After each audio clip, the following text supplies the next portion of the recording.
Bienvenue dans Kiza Ministry, le ministère où nous parlons des mystères de Christ. Bien, vous êtes en présence de Kiza Mpunga Herman, le pasteur du Centre international Espérance et Vie.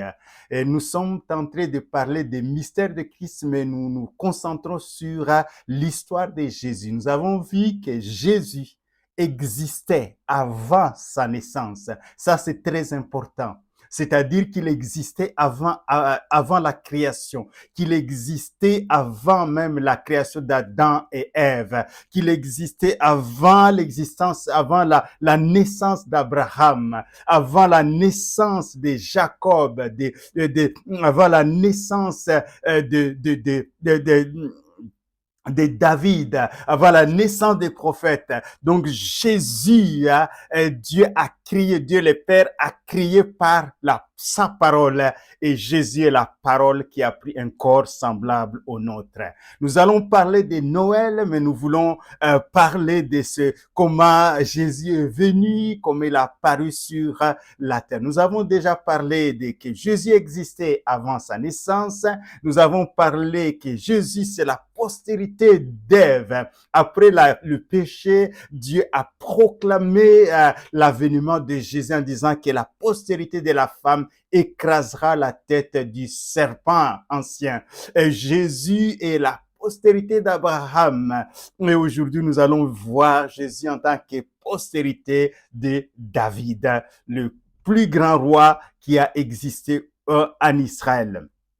Matthieu commence son livre dans Matthieu chapitre 1 au verset 1. Il dit généalogie de Jésus-Christ, fils de David, fils d'Abraham. Amen. Donc, il veut dire que Jésus, c'est le fils d'Abraham, c'est le Messie qu'on attendait, et c'est le fils de David, parce que David, à un certain moment, au moment où il voulait construire le temple, Dieu lui a donné une parole puissante, et cette parole a accompagné tout au long de l'histoire d'Israël. On attendait le Messie qui serait le roi d'Israël.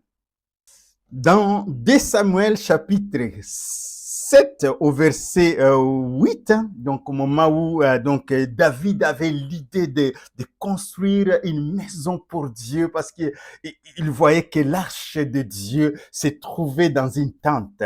Alors Dieu va parler à Nathan, qui était un prophète.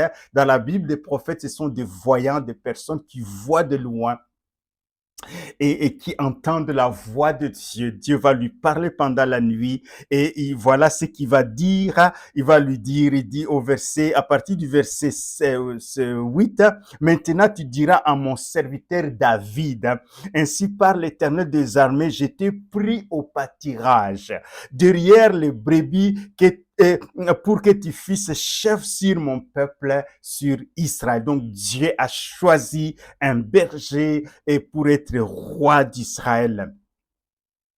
Il dit au verset 10, j'ai donné une demeure à mon peuple, à Israël, et je le planté pour qu'il soit fixé et ne soit plus agité, pour que les méchants ne l'oppriment plus comme auparavant. Et comme à l'époque où j'avais établi des juges sur mon peuple d'Israël, je t'ai accordé du repos, alléluia, en le délivrant de tous tes ennemis, en te délivrant de tous tes ennemis, et l'Éternel t'annonce qu'il te créera une maison. Amen. Quelle joie, quelle grâce. David veut créer une maison pour l'Éternel, et Dieu dit, moi je vais créer une maison pour toi. Ah, c'est une puissante promesse pour ceux qui servent Dieu. Au moment où tu veux servir Dieu, Dieu, je vais me servir de toi, je vais rendre ton nom grand. Alléluia. Cela m'encourage. Il dit, quand tes jours seront accomplis et que tu seras couché avec tes pères, j'élèverai ta postérité après toi. Celui qui sera sorti de tes entrailles, et j'affermirai son règne. Ce sera lui qui bâtira une maison à mon nom, et j'affermirai pour toujours le trône de son règne. J'affermirai pour toujours. Et cette parole a été puissante dans le cœur de David. Et David va se présenter devant Dieu. Et au verset 20, il dit, maintenant, éternel Dieu, fais subsister jusque dans l'éternité. Alléluia. La parole que tu as prononcée sur ton serviteur, sur sa maison, et agis selon ta parole.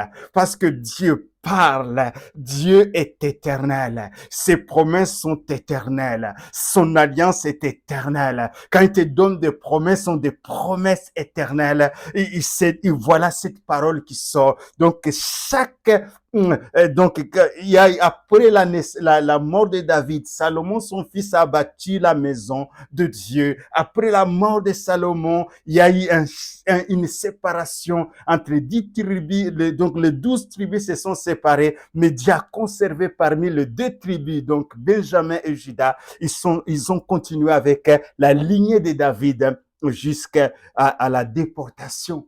Donc, dans le cœur des enfants, parce qu'il dit dans tes entrailles, celui qui sortira de tes entrailles. Donc, on attendait toujours la postérité de David pour venir régner pour toujours sur Israël. Il était question de Christ, mes bien-aimés. Et David, là, il était animé par l'esprit aussi de Christ. Et dans certains psaumes, David, par exemple, dans le psaume 22, il va voir la croix. Dans ses souffrances, il dit au verset 18, je pourrais compter tous mes os. Et ils observent et ils me regardent. Et ils se partagent mes vêtements, comme ce qui s'est passé à la croix de Golgotha. Oh Jésus, on a tiré au sort de ses vêtements. Il dit, ils se partagent mes vêtements, ils tirent au sort ma tunique. C'est exactement ce qui s'est passé. Ici, on est dans des 1000 ans avant l'avènement de Jésus. Mais l'Esprit de Christ était en lui. Il va voir aussi la résurrection de Christ, extraordinaire mais bien-aimé. Il va voir la résurrection de Christ et l'ascension de Jésus-Christ. Dans le psaume 16, qui va être repris poussé par l'Esprit, par l'apôtre Pierre, lors de la Pentecôte, il dit au verset 8, j'ai constamment l'Éternel sous mes yeux. Quand il est à ma droite, je ne chancelle pas. Aussi, mon cœur est dans la joie et mon esprit dans l'allégresse, et mon corps repose en sécurité. Alléluia. Et car tu ne livreras pas mon âme au séjour des morts, tu ne permettras pas que ton bien-aimé voie la corruption. Donc Jésus n'allait pas rester dans la tombe parce que 3 jours après, il est ressuscité. Son corps n'a pas subi la corruption. Alléluia. Donc c'est la résurrection de Jésus. David est poussé par l'esprit de Christ qui était en lui, lui permettait de voir la souffrance de Christ de la croix, de voir sa résurrection, mais aussi de voir son ascension. C'est ça ce qui est extraordinaire. Dans le psaume 110, parole de l'Éternel, c'est le psaume de David à son Seigneur, assis-toi à ma droite jusqu'à ce que je fasse de tes ennemis ton marche. Assis-toi, viens t'asseoir à ma droite. Il est question de l'ascension de Jésus, de l'ascension, la glorification après la croix. Jésus est ressuscité, il est monté au ciel. David la vit en esprit. Pourquoi je l'ai dit? C'est parce que Jésus lui-même va rappeler aux religieux de l'époque dans Matthieu, et on va terminer par là, dans Matthieu chapitre 22 au verset 41, Jésus va dire aux pharisiens, et comme les pharisiens étaient assemblés, Jésus les interrogea en disant, que pensez-vous du Christ? De qui est-il fils? Ils lui répondirent, de David. Et parce que tout au long d'Israël, en Israël, on attendait le Messie qui serait le fils de David. On dit, mais Jésus, quand il est venu, dit, mais bien qu'ils n'ont pas cru en Jésus, les pharisiens, mais ils attendaient un Messie qui serait de la descendance de David. Ils vont dire le Messie, le Christ, il serait le fils de David. Et il lui répondit de David. Et Jésus leur dit, comment donc David, animé par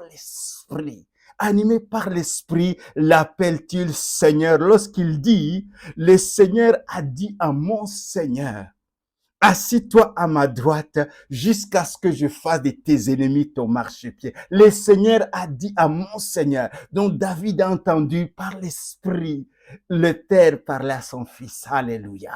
Dans sa présence. Il dit, si donc David l'appelle Seigneur, comment est-il son Fils?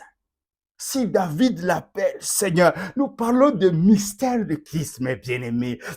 Jésus existait avant Abraham. Jésus existait avant David. Quand nous parlons de Christ, c'est le mystère de Dieu.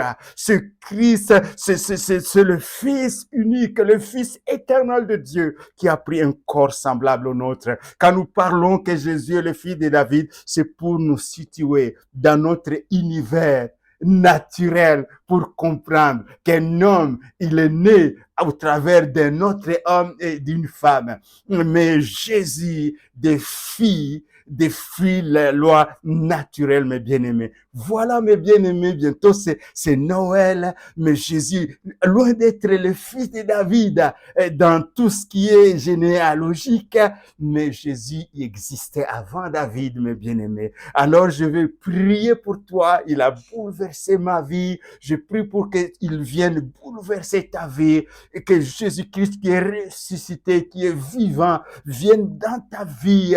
Alors tu peux l'appeler, tu peux appeler Jésus dans ta situation, tu peux appeler Jésus pour qu'il soit ton sauveur. Et la Bible dit, si tu confesses de ta bouche le Seigneur Jésus, si tu crois qu'il est mort et ressuscité, tu seras sauvé. Alors confesse de ta bouche. Dis, Seigneur Jésus, viens dans mon cœur. Je t'accepte comme sauveur personnel. Je marchais loin de toi. Je ne te connaissais pas. Je te prenais comme un simple homme. Mais tu es maintenant. Je comprends qui tu es. Et je te remets ma vie.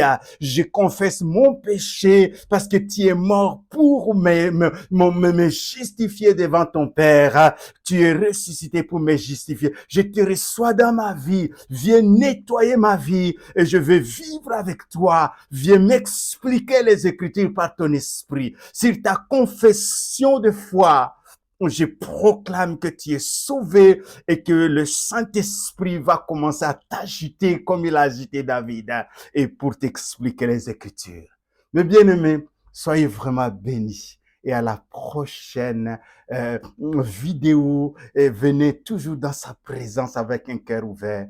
Au revoir, mes bien-aimés.